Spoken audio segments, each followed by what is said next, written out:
دوستو، خداوند کا کلام آپ تک پہنچا ہے۔ پلیز لائک اور شیئر لازمی کیجیے۔ God bless you. رب خداوند خدا نے کلام کیا اور مشرق سے مغرب تک دنیا کو بلایا۔ سیون سے جو حسن کا کمال ہے، خدا جلوہ گر ہوا۔ ہمارا خدا آئے گا اور خاموش نہیں رہے گا۔ آگ اس کے آگے آگے بھسم کرتی جائے گی اور اس کی چاروں طرف بڑی آندھی چلے گی۔ اپنی امت کی عدالت کرنے کے لیے وہ آسمان و زمین کو طلب کرے گا کہ میرے مقدسوں کو میرے حضور جمع کرو، جنہوں نے قربانی کے ذریعے سے میرے ساتھ عہد باندھا ہے، اور آسمان اس کی صداقت بیان کریں گے، کیونکہ خدا آپ ہی انصاف کرنے والا ہے۔ اے میری امت سن، میں کلام کروں گا، اور اے اسرائیل، میں تجھ پر گواہی دوں گا۔ خدا تیرا خدا میں ہی ہوں۔ میں تجھے تیری قربانیوں کے سبب سے ملامت نہیں کروں گا، اور تیری سوختنی قربانیاں برابر میرے سامنے رہتی ہیں۔ نہ میں تیرے گھر سے بیل لوں گا، نہ تیرے باڑے سے بکرے، کیونکہ جنگل کا ایک ایک جانور اور ہزاروں پہاڑوں کے چوپائے میرے ہی ہیں۔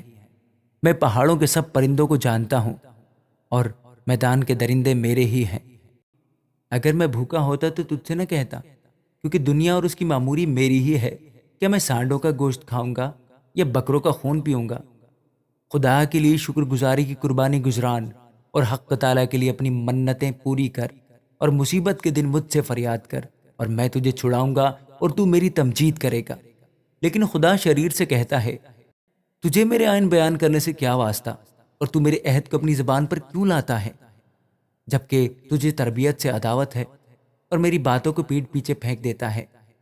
تو چور کو دیکھ کر اس سے مل گیا، اور زانیوں کا شریک رہا ہے۔ تیرے منہ سے بدی نکلتی ہے، اور تیری زبان فریب گھڑتی ہے۔ تو بیٹھا بیٹھا اپنے بھائی کی غیبت کرتا ہے، اور اپنی ماں کے بیٹے پر تہمت لگاتا ہے۔ تو نے یہ کام کیے اور میں خاموش رہا۔ تو نے گمان کیا کہ میں بالکل تجھ ہی سا ہوں، لیکن میں تجھے ملامت کر کے ان کو تیری آنکھوں کے سامنے ترتیب دوں گا۔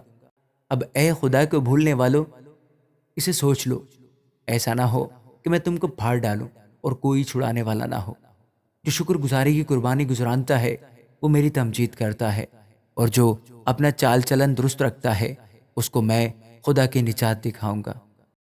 اے خدا، اپنی شفقت کے مطابق مجھ پر رحم کر۔ اپنی رحمت کی کثرت کے مطابق میری خطائیں مٹا دے۔ میری بدی کو مجھ سے دھو ڈال، اور میرے گناہ سے مجھے پاک کر، کیونکہ میں اپنی خطاؤں کو مانتا ہوں، اور میرا گناہ ہمیشہ میرے سامنے ہے۔ میں نے فقط تیرا ہی گناہ کیا ہے، اور وہ کام کیا ہے جو تیری نظر میں برا ہے، تاکہ تو اپنی باتوں میں راست ٹھہرے اور اپنی عدالت میں بے عیب رہے۔ دیکھ، میں نے بدی میں صورت پکڑی، اور میں گناہ کی حالت میں ماں کے پیٹ میں پڑا۔ دیکھ، تو باطن کی سچائی پسند کرتا ہے، اور باطن ہی میں مجھے دانائی سکھائے گا۔ زوفے سے مجھے صاف کر، تو میں پاک ہوں گا۔ مجھے دھو، اور میں برف سے زیادہ سفید ہوں گا۔ مجھے خوشی اور خرمی کی خبر سنا، تاکہ وہ ہڈیاں جو تو نے توڑ ڈالی ہے شادمان ہو۔ میرے گناہوں کی طرف سے اپنا منہ پھیر لے، اور میری سب بدکاری مٹا ڈال۔ اے خدا، میرے اندر پاک دل پیدا کر، اور میرے باطن میں اثر نو مستقیم روح ڈال۔ مجھے اپنے حضور سے خارج نہ کر، اور اپنی پاک روح کو مجھ سے جدا نہ کر۔ اپنی نجات کی شادمانی مجھے پھر عنایت کر، اور مستعید روح سے مجھے سنبھال۔ تب میں خطا کاروں کو تیری راہیں سکھاؤں گا، اور گنہگار تیری طرف رجوع کریں گے۔ اے خدا، اے میرے نجات بخش خدا، مجھے خون کے جرم سے چھڑا، تو میری زبان تیری صداقت کا گیت گائے گی۔ اے خداوند، میرے ہونٹوں کو کھول دے، تو میرے منہ سے تیری ستائش نکلے گی، کیونکہ قربانی میں تیری خوشنودی نہیں، ورنہ میں دیتا۔ سوختنی قربانی سے تجھے کچھ خوشی نہیں۔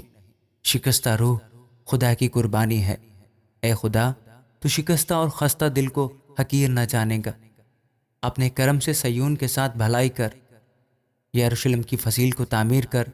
تب تو صداقت کی قربانیوں اور سوختنی قربانی اور پوری سوختنی قربانی سے خوش ہوگا، اور وہ تیرے مذبح پر بچھڑے چڑھائیں گے۔ آمین۔